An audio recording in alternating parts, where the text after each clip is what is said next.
Bharatiya Janata party Bollywood को किस तरह से हथियार के तौर पर इस्तेमाल कर रही है, उसके लिए मैं आपका परिचय दो चेहरों से करवाना चाहूंगा। अक्षय कुमार, जिनकी फिल्म सम्राट पृथ्वीराज चौहान रिलीज होने वाली है, और आमिर खान, जिनकी फिल्म लाल सिंह चड्ढा अगस्त में जाके रिलीज होगी। जब सत्ता की ताकत के सामने सवाल कमजोर पड़ जाए तो आवाज बुलंद करनी पड़ती है। बोल कि लब आजाद हैं तेरे। न्यूज क्लिक पर मेरे साथ। सबसे पहले मैं बात करना चाहूंगा सम्राट पृथ्वीराज चौहान की, और उसके लिए मैं आपका ध्यान कुछ चीजों की तरफ खींचना चाहूंगा और यह दावा करना चाहूंगा कि इस फिल्म के जरिए भी कहीं ना कहीं सत्तारूढ़ बीजेपी का प्रोपेगेंडा आगे फैलाने का प्रयास है। इस तस्वीर पर गौर कीजिए। अक्षय कुमार और फिल्म के निर्देशक डॉक्टर चंद्र प्रकाश द्विवेदी पत्रकारों के लिए इस फिल्म की स्क्रीनिंग कर रहे हैं। अगर आप इस तस्वीर पर गौर करें तो इसमें से टाइम्स नाउ की संपादक दिखाई देती हैं। अक्षय और डॉक्टर द्विवेदी के बीच जो पत्रकार खड़ा है वो जी न्यूज का संपादक है।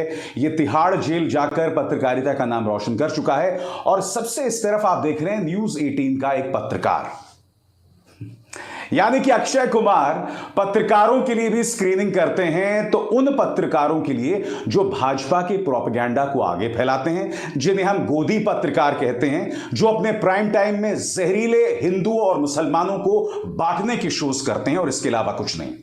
और इनमें से कई तो फेक न्यूज का प्रचार प्रसार भी करते हैं।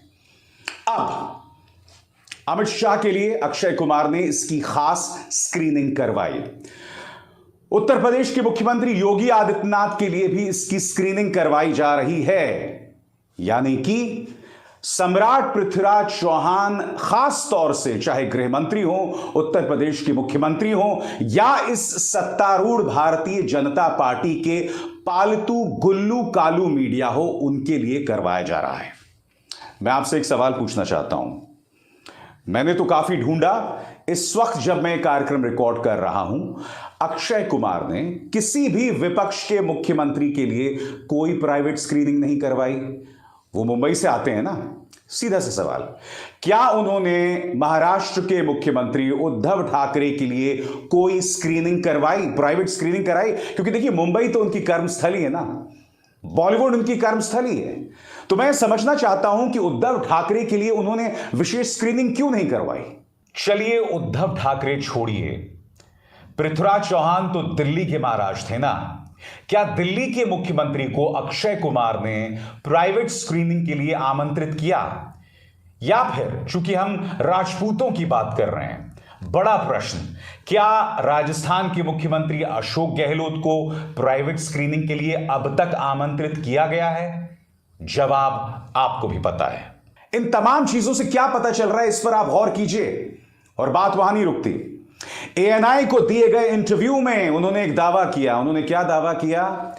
कि हमारे इतिहास की किताबों में, बचपन में पढ़ाई गई किताबों में हिंदू राजाओं का कोई जिक्र ही नहीं है, सिर्फ मुगलों का ही जिक्र है।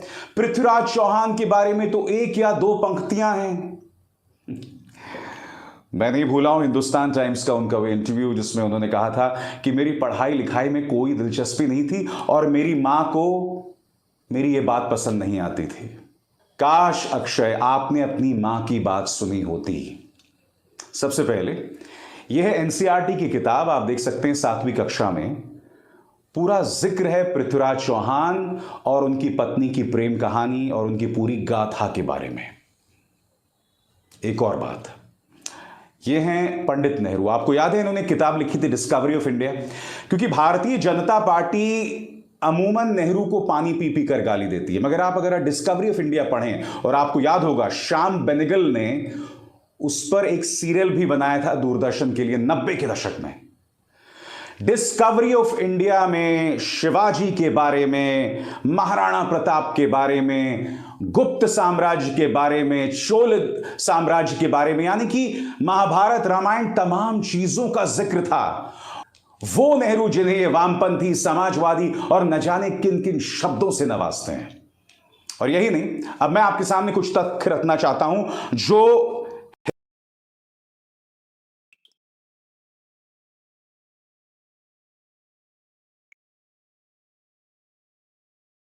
मुझे हासिल हुई है। इसमें मैं आपको बतलाना चाहूंगा कि कक्षा 6 में एनसीईआरटी के इतिहास में 11 चैप्टर्स थे, 11 अध्याय थे। कक्षा 7 में एनसीईआरटी में 10 अध्याय 10 चैप्टर्स थे।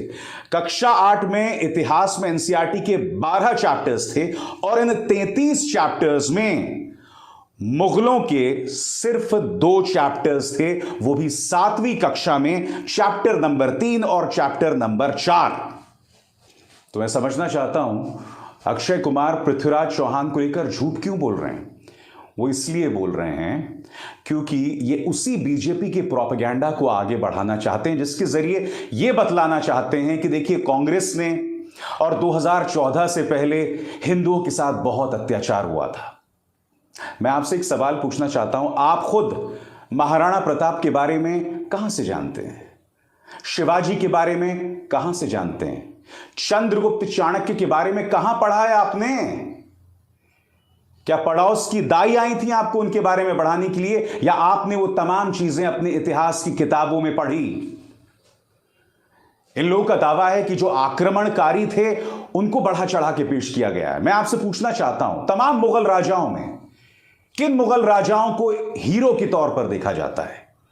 अकबर, शाहजहां, जहांगीर, बहादुर शाह जफर, जिन्होंने अंग्रेजों के खिलाफ लोहा लिया था और रंगून में उनकी मौत हुई थी। औरंगजेब को कोई अपना हीरो नहीं मानता, कुछ लोग मानते होंगे। क्यों? क्योंकि गुरु तेग बहादुर का सिर कलम किया था उन्होंने चांदनी चौक शीशगंज में। क्योंकि शिवाजी के बेटे संभाजी को टॉर्चर किया था, उनके टुकड़े टुकड़े किए गए थे। इतिहास में इन तमाम चीजों का जिक्र है।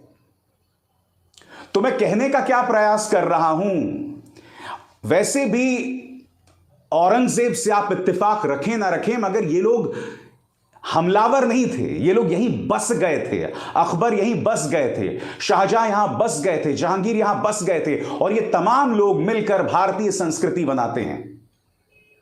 शिवाजी और औरंगजेब में जंग चल रही होगी, महाराणा प्रताप और अकबर में जंग चल रही होगी, मगर ये तमाम लोगों का समावेश भारतीय इतिहास बनाता है।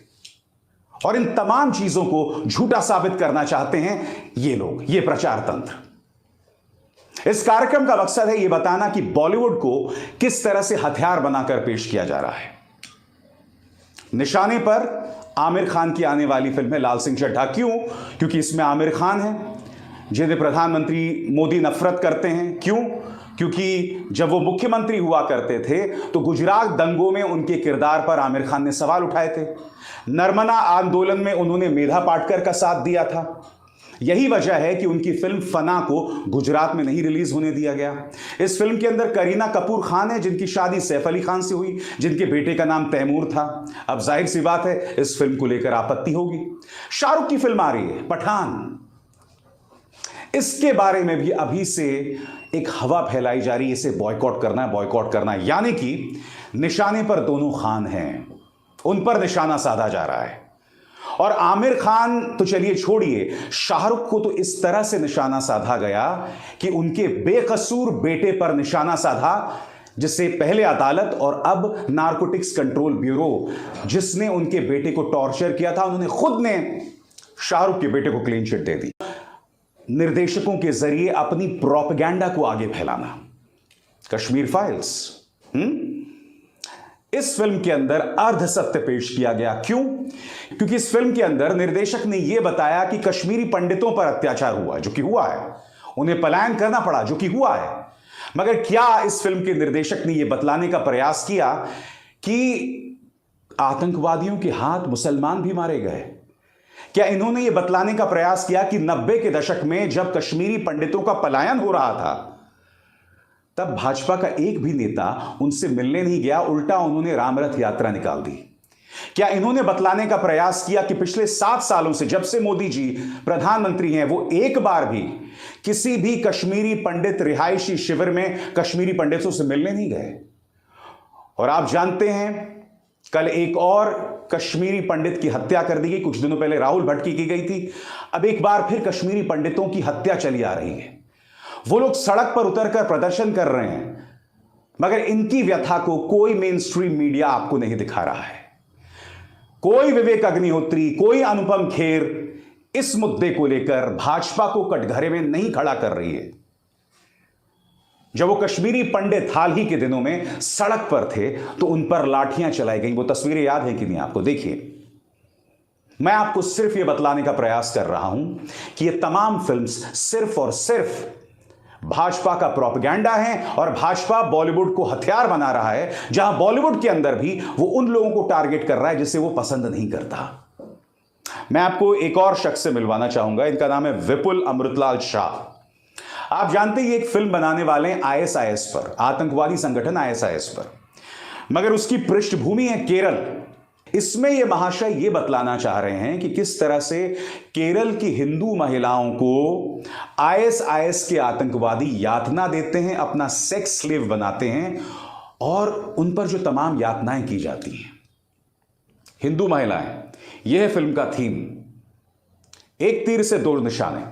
पहला, जैसे कि आप जानते हैं केरल के अंदर वामपंथी सरकार है तो निशाना साधा जाएगा और यह उनका दूसरा टर्म है। दूसरा, हिंदू महिलाओं को आईएसआईएस आतंकवादी टारगेट कर रहे हैं, वो आईएसआईएस आतंकवादी जो मुसलमान भी हैं। जैसे कि आईएसआईएस आतंकवादियों ने कभी भी मुसलमान केरल की महिलाओं को अपना गुलाम नहीं बनाया या ईसाई महिलाओं को अपना गुलाम नहीं बनाया। यहां पर फोकस हिंदू केरल की महिलाओं पर है, केरल की हिंदू महिलाओं पर है, यानी कि एक और प्रोपेगेंडा। और मैं दावे के साथ कह सकता हूं, अभी मेरे पास पूरी लिस्ट नहीं है, मगर आने वाली कई ऐसी फिल्में हैं, मसलन विवेक अग्निहोत्री जिन्होंने कश्मीर फाइल्स बनाई है, उनकी अगली फिल्म 1984 के दंगों पर है। और जाहिर सी बात है कटघरे में उस वक्त की कांग्रेस सरकार होगी और होनी भी चाहिए, क्योंकि स्वर्गीय राजीव गांधी ने कहा था जब कोई बड़ा पेड़ गिरता है तो जमीन हिलती है। इस तरह से उन्होंने उस कत्लेआम को जायज ठहराने का प्रयास किया था। मैं उस वक्त दिल्ली में था दोस्तों, जब सिखों का कत्लेआम हो रहा था, जब उस वक्त की कांग्रेस सरकार ने आंखें मूंद ली थी, जब यह आरोप लगा था कि उनके कई नेता जो है खुद उस कत्लेआम में शामिल थे, उससे मुंह नहीं मोड़ा जा सकता। मगर क्या विवेक अग्निहोत्री में हिम्मत है कि वो गुजरात दंगों पर फिल्म बनाएं? चुनौती है मेरी, हिम्मत है तुम्हारी? जिसका करियर भाजपा के रहमो करम पर हो वो थोड़ा ना ऐसी फिल्में बनाने वाला है। तो आज कार्यक्रम का मकसद आपको यही था बतलाना कि किस तरह से हथियार बनाया जा चुका है बॉलीवुड को, चाहे उनके अभिनेता हों, चाहे फिल्में हों, और टारगेट पर हैं इस तरह के तमाम एक्टर्स, चाहे शाहरुख हों, चाहे आमिर हों, चाहे दीपिका पादुकोण हों, चाहे अनुराग कश्यप हों, चाहे स्वरा भास्कर हों। इन तमाम लोगों पर निशाना साधा जा रहा है जो भाजपा के आलोचक हैं या उनसे इत्तेफाक नहीं रखते हैं। हालांकि इनमें से कुछ तो भाजपा के बारे में कुछ बोलते भी नहीं हैं। खैर, मगर इस मंच पर हम आपके सामने हकीकत लाते हैं, आगे भी लाते रहेंगे। अभिसार शर्मा को दीजिए इजाजत। नमस्कार।